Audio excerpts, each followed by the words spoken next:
की 2 दिवसापूर्वी आणि काल भुसावळ नगरपालिकेच्या नगराध्यक्षा गायत्री गौर यांनी आमचे नेते आदरणीय वस्त्रोद्योग मंत्री संजयभाऊ सावकारे यांच्यावर आरोप केले। खरं म्हटलं म्हणजे त्यांच्याजवळ आज रोजी कुठलाही मुद्दा नसल्यामुळे आणि त्यांची चोरी पकडल्या गेल्यामुळे ह्या चोराच्या उलटे बोंबा आहेत। गायत्री गौर यांच्यावर असे कुठल्याही प्रकारचे कागद नसल्यामुळे त्यांनी खोटे नाटे कागद करून स्वतःला मागासवर्गीय एसटी चांभार म्हणून सिद्ध करायचा प्रयत्न केलेला आहे। खरं म्हटलं की त्यांचं संपूर्ण कुटुंबीय हे कुर्मी जातीचे आहेत आणि ते ओबीसी जातीमध्ये मोडले जातात। आता हा खरं म्हटलं ज्या न्यायालयातला भाग असल्यामुळे त्याच्यात जास्त मी भाष्य करणार नाही, परंतु त्यांचे पूर्ण कुटुंबियाचे जर तुम्ही दाखले पाहिले तर त्या संपूर्ण कागदांवर त्यांचे वडील असोत, त्यांचे जेवढी आजोबा असोत, त्यांचे काका असोत, त्यांचे दुसरे काका असोत, ह्या सर्वांच्या शाळेच्या दाखल्यावर कुर्मी म्हणजे ओबीसी ही जात नमूद आहे। आम्ही आमच्या माध्यमातून ह्या सर्व दावा सिद्ध करताना आम्ही विविध प्रकारचे कागद शासनाकडे दिलेले आहेत। जी व्हिजिलन्स आहे, जी समिती आहे, त्यांनी ह्या संपूर्ण कागदाची चौकशी करत आहेत आणि त्या चौकशी केल्यानंतर त्याचं जे काय आहे उघड समोर येणार आहे। परंतु आपण स्वतः मागासवर्गीय नसताना स्वतःला मागासवर्गीय म्हणणं, चोरट्या मार्गाने निवडणूक लढवणे आणि निवडून आल्यानंतर आम्ही त्याच जातीचे असा जीव तोडून सांगणं ह्याच्यानं काय होत नाही। त्यांनी नगरपालिकेचं रजिस्टर असो किंवा त्यांचे स्वतःचे कागदपत्र असो त्याच्यावर खाडाखोड करून त्यांनी अशा प्रकारचं नकली सर्टिफिकेट इथनं मिळवलेलं आहे आणि खोटं सर्टिफिकेट मिळवल्यानंतर ते सिद्ध करण्यासाठी ते अशा कांगावा करतायत की सावकारींनी असं केलं आणि यांनी नकली कागद आणले आणि रजनी सावकारे मुळात रजनी सावकारेंनी एकही डॉक्युमेंट तिथं दिलेलं नाही। त्यामुळे त्यांचा किंवा आमदार संजयभाऊ सावकारे हे त्याच्यामध्ये पुढं अर्जदार नाहीत, त्यामुळे यांचं नाव घेण्याचा त्यांना अधिकार नाही आणि अशी वारंवार त्यांनी जर बदनामी केली तर निश्चितपणे आम्ही त्यांच्यावर कायद्याच्या दृष्टिकोनात जी कारवाई करता येईल ते आम्ही करणार आहोत। घेतलं पत्रकारांना येऊ दिलं जात नाही आहे। आता तर नगरपालिकेचा जो व्हिडिओग्राफर आहे तोही बंद करण्याच्या संदर्भामध्ये सूचना दिल्या जात आहे। नगरपालिकेच्या रजिस्टरमध्ये सुद्धा खाडाखोड केली जाते, त्याचे पानं पाडले जात आहे, ठेकेदाराच्या बिलाचे पावते कागद पाडले जात आहे। अशा प्रकारे खाडाखोड करून तुम्ही तुमचा दावा सिद्ध करू शकणार नाही।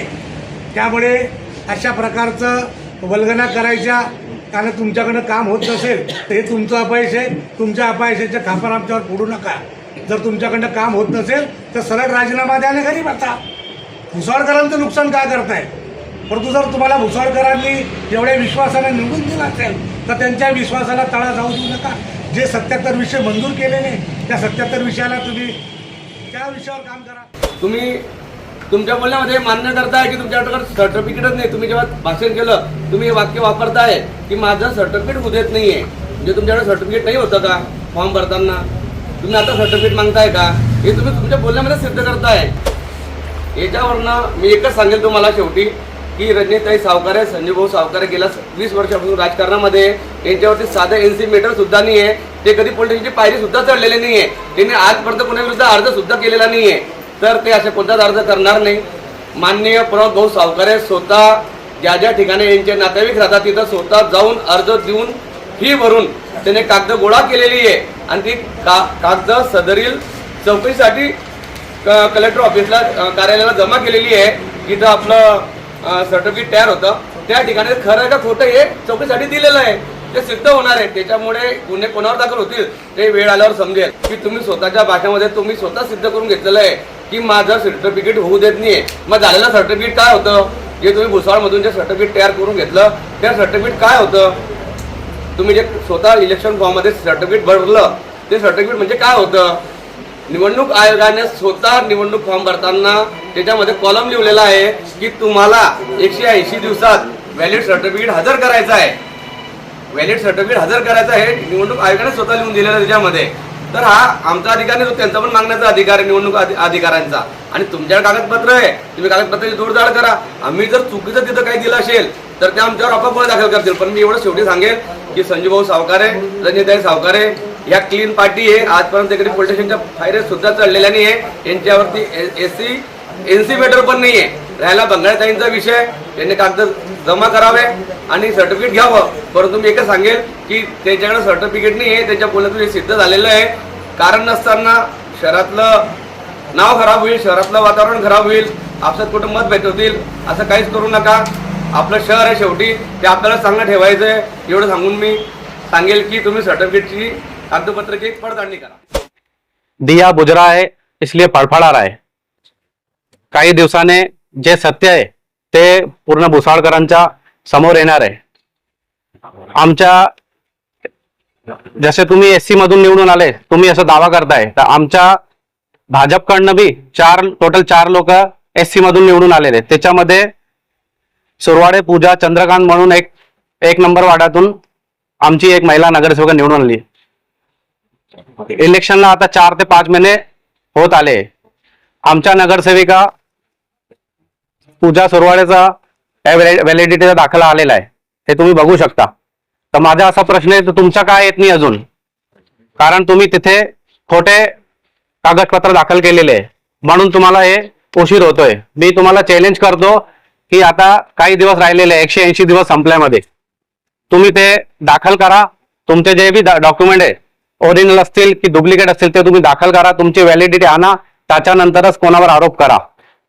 हे एक माझ्याकडे दाखला आलेला आहे. हे माझ्याकडे एक दाखला आलेला आहे. हा त्यांच्या वडिलांचा दाखला आहे, हे तुम्ही बघू शकता. त्यांनी काय प्रकार केलेला आहे. सर्वात अगोदर तर कोणत्याही दाखल्यावर असं व्हाईटनर लावलेला नसतो, खाळखोड केलेली आहे, तुम्ही हे बघू शकता. आणि चोरी करायची, पण चोरी करायला बी अक्कल लागते. ते त्यांनी हे पहा, फॉर्म ऑफ कास्ट सर्टिफिकेट लिहिलं याच्यात. याची स्पेलिंग खरी आहे का तुम्ही पहिले सांगा. कास्ट सर्टिफिकेटची स्पेलिंग काय असते हे तुम्ही बघू शकता. इथे त्यांनी, आमचा स्पष्ट आरोप आहे की त्यांनी खोटे दाखले, हा आमचा स्पष्ट आरोप आहे, त्यांनी खोटे दाखले दाखल केलेले, तयार केलेले, म्हणून त्यांची अजून व्हॅलिडिटी आली नाही. तुम्ही ज्यांच्याही दिशाभूल करू नका. आता मी अजून तुम्हाला एक प्रूफ दाखवतो.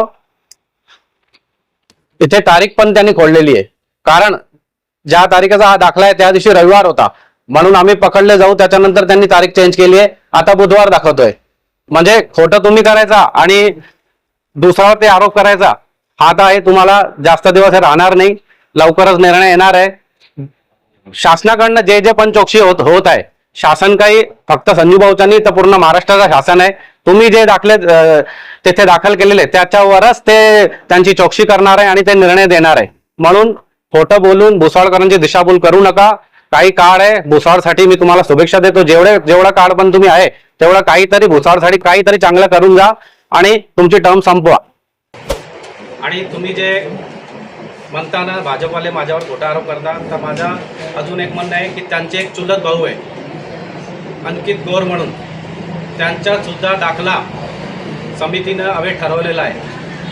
आणि मी गायत्री बंगाळी नगरसेवक मॅडमला डायरेक्ट चॅलेंज करतोय, त्यांनी जर तुमच्यामार्फत चॅलेंज करतोय, जर त्यांनी त्यांची व्हॅलिडिटी आणून दाखवली तर मी माझ्या पदाचा राजीनामा देत टाकेन. याच्यावर केस करू, त्याच्यावर केस करू, खोटे डाटे एसपींकडं अर्ज करू, हे न करता तुम्ही तुमच्या येणाऱ्या निर्णयाची वाट पहा, जेणेकरून आपण ह्या भुसावळ शहराला वेठीस धरू नका.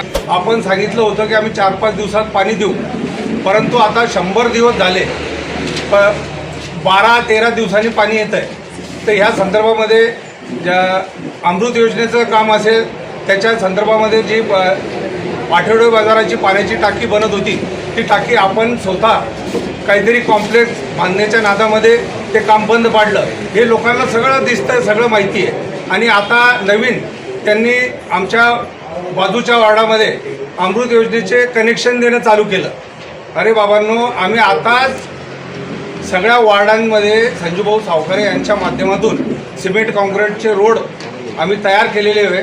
त्या रोडला तोडून फोडून तुम्ही कनेक्शन देत आहे. अमृत योजनेचं काम अपूर्ण असताना आताच तुम्हाला, म्हणजे जे रोड झालेले आहेत ते रोड फोडून तुम्ही लोकांना वेठीस जाणार आहेत का? येणाऱ्या पावसाळ्यामध्ये परत ओरडायला होईल किंवा रोड खराब झाले बाकी त्याच्या मागचं कारण की आता काहीतरी 25,000 कनेक्शन त्यांनी भुसावळ शहरात देण्याचं चालू केलं आहे. तर माझं विनंती आहे, जोपर्यंत पूर्ण टाक्या पूर्ण वॉटर सप्लाय अमृत योजनेचं होत नाही तोपर्यंत चांगले रोड फोडू नका, जेणेकरून लोकांना जनतेला त्याचा त्रास होणार आहे. तर आमचे नेते प्रमोद भाऊ सावकारे यांनी जो अर्ज केलेला होता जात पडताळणी विभागाकडे की माननीय नगराध्यक्ष यांनी जे कागदपत्र जमा केलेले आहेत त्यांची पडताळणी होऊन मिळावी, आणि त्याचप्रमाणे त्या जात पडताळणी विभागाने आपल्या भुसावळच्या माननीय तहसीलदार यांच्याकडे या पडताळणीविषयी माहिती घेतली असता स्वतः माननीय तहसीलदार यांचे सहीनिशी स्वतः पत्र आहे. यांनी पत्रात असं स्वतः नमूद केलेलं आहे, प्रथम दर्शनी प्रमाणपत्राबाबत साशंकता निर्माण होते. हे पत्र माननीय तहसीलदार महोदय यांनी दिलेले आहे. यामध्ये वैयक्तिक हेतू कोणताही नाही आहे. जे कागदपत्र योग्य आहेत ते बरोबरच आहेत, आणि जर तुम्ही खोटी जात करून जर निवडणूक लढवली असेल किंवा तुमचे बरोबरही असतील तर जे शासन किंवा जे जात पडताळणी विभाग जो निर्णय घेईल तो मान्य असायला पाहिजे. त्यामुळे वैयक्तिक कोणाच्याही मनात किंवा तुमच्या किंवा आमच्या दुष्ट हेतू हा असायलाच नको. आपल्याला सर्वांना मिळून भुसावळचा विकास करायचा आहे, आणि त्या विकासाला कोणीही अडथळा निर्माण करू शकत नाही.